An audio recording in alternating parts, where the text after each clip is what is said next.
বাজে এখন 3টে। কেমন লাগছে একটা দেখতে। আর দুই জায়গা মিলে আজকে পার্লারে যাচ্ছি। কালকে রাতে যাওয়ার কথা ছিল, কিন্তু রাতে অনেক রাত হয়ে গেছিলো, 9টা পার হয়ে গেছিলো। ওই জন্য সোজা বাড়ি চলে গেছি। এখন এই দুপুরবেলায় এসছি 3টের সময়।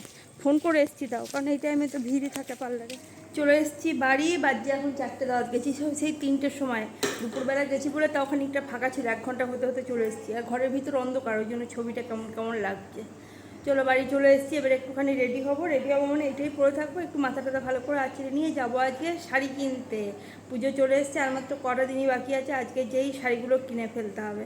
মোটামুটি মনে হয় এখন সব শাড়ি বাড়ি সব বিক্রি হয়ে গেছে। যেগুলো পরে আছে লাস্টে সেইগুলো খুঁজে খুঁজে কিনে নিয়ে আসতে হবে, বেছে বুঝে। কারণ শাড়ি কিনতে গেলে মোটামুটি পুজোর 1-1.5 মাস আগে গেলে পরে তবেই ঠিকঠাক আর কি বেছে বুঝে পছন্দ করে আনা যায়। চলো সেসব ভেবে আর লাভ নাই। আমার আজকে সময় হয়েছে, আমি আজকেই যাবো কিনতে। 4টে বাজছে, 4টে না 4:40 বাজছে। 5টা নাগাদ বেরোবো।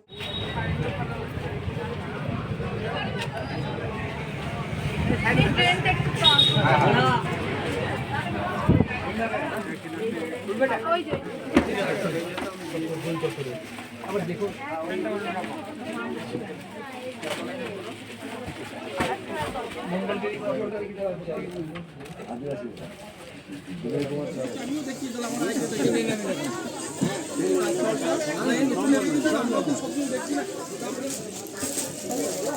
একটু খুলে দেখান।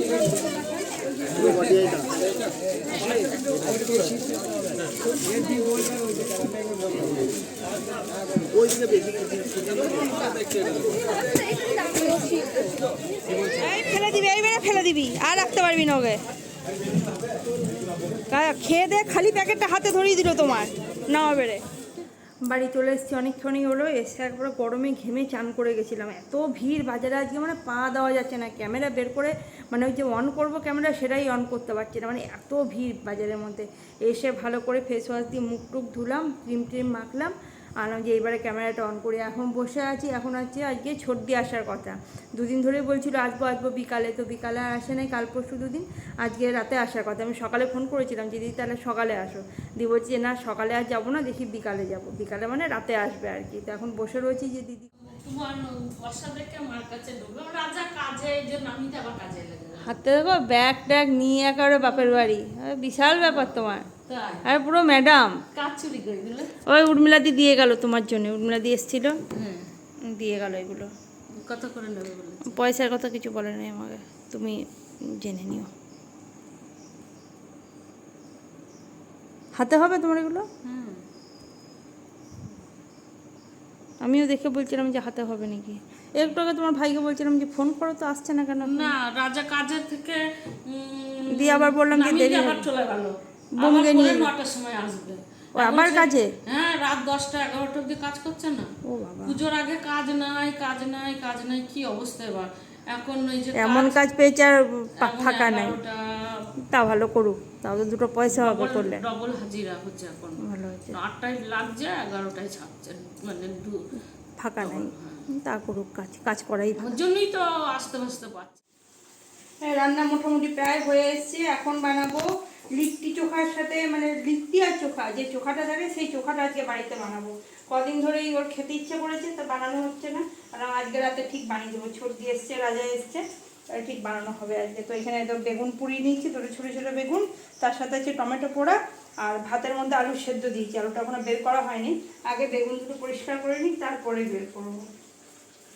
আর দিদিরা গেলে একটু উপরে দেখা করতে, ওদের সাথে দেখা করে আসবে। তা করতে করতে আশা করি আমার হয়ে যাবে। এখানে আটা মাখা হয়ে গেছে, ডাল হয়ে গেছে। একটু পরে তোমাদের দেখাচ্ছি, এটা করে নিই, তারপরে দেখাচ্ছি কি রান্না করলাম না করলাম। সব মোটামুটি এই যে হয়ে গেছে পরিষ্কার করা। এইবারে সব হচ্ছে ম্যাশ করার পালা। আলুর খোসাটা ছাড়াচ্ছি, গরম লাগছে। তা বলছে আবার ফু দেওয়ার কি আছে? আমি হাতে ফু দিচ্ছি, বলছি একটু গরম লাগলে কি হয়েছে? নিজের হাতে লাগবে তখন ভালো লাগবে। এটা যদি নিজের হাতে লাগতো তখন দেখতে কত গরম লাগতো। আর আমার হাতে লেগেছে না, আমি বলছি কী হয়েছে? লেগেছে তো। এটা হয়ে গেছে মোটামুটি ম্যাশ করা। এর মধ্যে এবারে পেঁয়াজ, লঙ্কা, তেল, নুন সব কিছু দিয়ে, তো ধনে পাতা ভালো লাগবে। সব দেওয়া হয়ে গেছে মোটামুটি। একটু ম্যাশ করে দিলেই এটা বানাতে হবে একদম খাঁটি সর্ষের তেলে, তাহলেই বেশ ভালো ঝাঁসটা উঠবে, খেতে ভালো লাগবে। রান্না হয়ে গেছে। এখানে করেছি পাবদা মাছের সর্ষে বাটা দিয়ে ঝাল, এখানে করেছি মুগের ডাল, এইখানে এই যে চোখা, আর এই সাইডে আছে এই যে রুটি বানালাম, আর এইখানে আছে তোমার চেলা মাছের আলু বেগুন দিয়ে তরকারি। বাজে এখন 9:30 পৌনে 10টা হবে হয়তো, ঘড়ি দেখতে ভুলে গেছি লাস্টে। দিদিদের খাওয়া দাওয়া হয়ে গেছে, দিদিরা সব চলে গেল। ওদের সাথে আমি এখন আমার এবছর দুর্গাপুজোর শাড়ি সব মানে শাড়ি কি কিনেছি সেটা তোমাদের সাথে শেয়ার করব। সন্ধ্যের থেকে এসে ভাবছি কখন দেখাবো, কিন্তু কাজে কর্মে এতই ব্যস্ত হয়ে গেছিলাম যে আর দেখানোর সময় ছিল না। চলো তোমাদের দেখাই যে আমি কি শাড়ি কিনেছি এবারে। প্রতি বছর যদিও পুজোর সময় শাড়ি কেনা হয় না, আগের বছরও তো শাড়ি কিনিই নাই মনে হয়, এইবারে অবশ্যই হয়েছে। এবারে একটা না দুটো শাড়ি কেনা হয়েছিল। আমি একটা শাড়ি কিনতে যে দুটো শাড়ি কিনে ফেলেছি, তাও কি করে মা এবারে মানে আমাদের বাড়ির থেকে এবারে আমাকে পুজোতে টাকা দিয়েছিল শাড়ি মানে কিছু কেনার জন্য। অন্য টাইমে দেয় না, অন্য বছর দেয় না, এইবারেই মনে হয় প্রথম বিয়ের পরে বাড়ির থেকে পুজোতে আমাকে টাকা দিয়েছে। আর বাড়িতে এমনিতে সবাইকে দেয়, শুধু আমারই হয় না। আর তো এইবারে মা বলছে যে এবারে কোনোবারে তো পারি না দিতে, এইবারে তোর জন্যও দিয়েছি, এই টাকা দিয়ে তারা একটা কিছু কিনে নিস। তো সেই টাকাটা দিয়ে আর একটুখানি আমার অ্যাকাউন্ট থেকে টাকা তুলে আমি এই যে এই শাড়িটা কিনেছি। আর এই কালারটা তো এবারে দেখতেই পাচ্ছ সবাই, খুব ট্রেন্ডিংয়ে যাচ্ছে এই কালারটা। শাড়ি বলো চুড়িদার বলো সব কিছুতেই কিন্তু এই কালারটা খুব ট্রেন্ডিং এবারে, ডিপ পার্পল কালার। এই হচ্ছে শাড়িটা, কি একটা যেন নাম বললো শাড়িটার, আমার আবার অত মনে টনে থাকে না বাবু, ভুলে যাই শাড়ির নাম। কি একটা যেন নাম বলেছিল দোকানে, আমি ভুলে গেছি, মনে নেই। এই হচ্ছে আঁচলটা, আর এটা হচ্ছে ফুল বডি, পুরো বডিটাতেই আর কি এরকম কাজ আছে। আর আঁচলটা হচ্ছে এইটা, ভালো লাগছে। আর ব্লাউজ পিসটা আমি কাটিয়েই নিয়ে এসেছি একেবারে দোকান থেকে। এখন তো জানো যে দোকানগুলোতে দর্জি থাকে, তো আমাদের এখানে দোকানে দর্জি ছিল যে দোকানে আমি শাড়ি নিলাম।